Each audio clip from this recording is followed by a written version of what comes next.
Welcome to சாப்பிட வாங்க. இன்றைக்கி குக்கிங்கில் நாம் பார்க்க போகிறது ஒரு வெரைட்டி ரைஸ் புதினா சாதம் எப்படி பண்ணுறதுன்னு பார்க்க போகிறோம். புதினா ஒரு அற்புதமான மூலிகை, டைஜஷனுக்கு ரொம்பவே நல்லது, ஹெல்த்துக்கும் ரொம்ப நல்லது. அதோட டேஸ்ட்டு கூட ரொம்ப டிஃப்ரெண்ட்டாக இருக்கும்.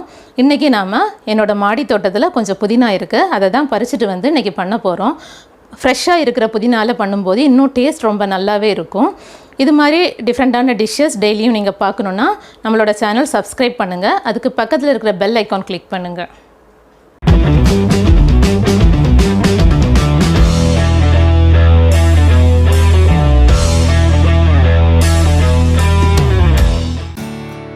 நம்ம தோட்டத்தில் இருந்து இன்றைக்கி ஃப்ரெஷ்ஷான புதினா இலையை பறித்து கழுவி சுத்தம் பண்ணி எடுத்து வச்சாச்சு. புதினா ரைஸ் பண்ணுறதுக்கு என்னெல்லாம் வேணும்னு பார்க்கலாம். ஒரு கைப்பிடி அளவு புதினா எடுத்திருக்கேன், பார்த்துக்கோங்க. காரத்துக்கு 3 பச்சை மிளகா, 2 பீஸ் இஞ்சி இந்த அளவுக்கு எடுத்துக்கோங்க.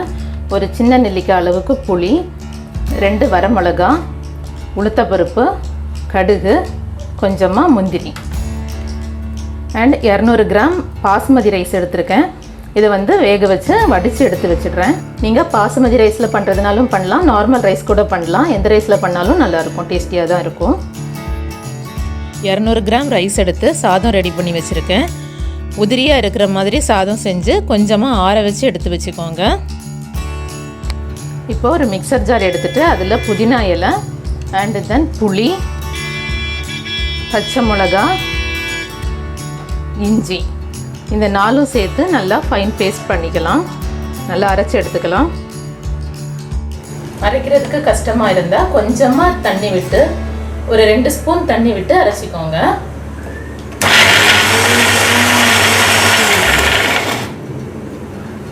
நல்லா ஃபைன் பேஸ்ட் பண்ணிக்கோங்க. இப்போது அரைச்சாச்சு, நல்லா ஃபைன் பேஸ்ட் ஆகிடுச்சு. புதினாவோட பேஸ்ட் அரைச்சி எடுத்தாச்சு. இனிமேல் இதில் ரைஸ் எப்படி பண்ணுறதுன்னு பார்க்கலாம். ஸ்டவ்வில் ஒரு பேன் வச்சுட்டு அதில் 2 ஸ்பூன் அளவுக்கு ஆயில் ஊற்றிக்கோங்க. ஆயில் சூடானதும் அதில் கடுகு, உளுத்தப்பருப்பு 2யும் போட்டு கடுகு வெடிக்கிற வரைக்கும் வெயிட் பண்ணலாம்.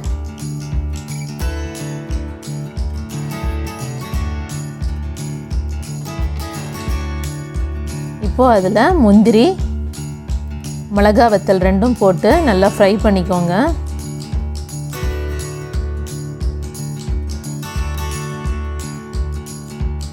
இப்போது அந்த மிளகா வத்தல் முந்திரியெல்லாம் கொஞ்சம் ஓரமாக ஒதுக்கி வச்சுட்டு அந்த எண்ணெயிலேயே ஏற்கனவே நம்ம அரைச்சி வச்சுருக்கோம் இல்லையா, அந்த புதினா பேஸ்ட் அதை போட்டு கொஞ்சமாக ஃப்ரை பண்ணிக்கலாம். புதினாவோட பச்சை வாசனை போகிற வரைக்கும் ஃப்ரை பண்ணுங்கள். தென் அந்த புதினாவோட தண்ணி பசை கொஞ்சம் குறையிற அளவுக்கு ஃப்ரை பண்ணுங்கள். தண்ணி சத்து அதிகமாக இருந்தால் ரைஸ் ஒன்றோட ஒன்று ஒட்டும். ஸோ கொஞ்சம் நல்லா வாட்டர் ட்ரை ஆகிற வரைக்கும் நம்ம ஃப்ரை பண்ணிக்கலாம். தேவையான அளவுக்கு சால்ட்டு போட்டுக்கோங்க.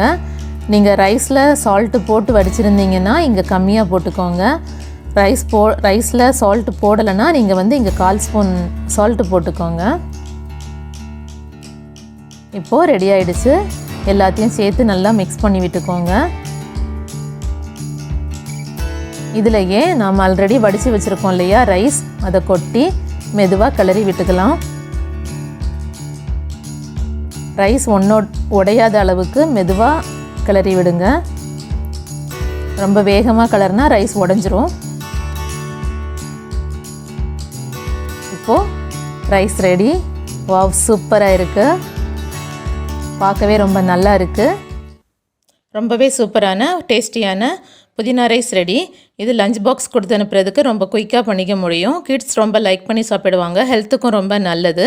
இது மாதிரி டிஷ்ஷஸ் நீங்களும் வீட்டில் ட்ரை பண்ணுங்கள். எப்படி இருக்குன்னு சொல்லிவிட்டு கமெண்ட் பாக்ஸில் கமெண்ட் பண்ணுங்கள்.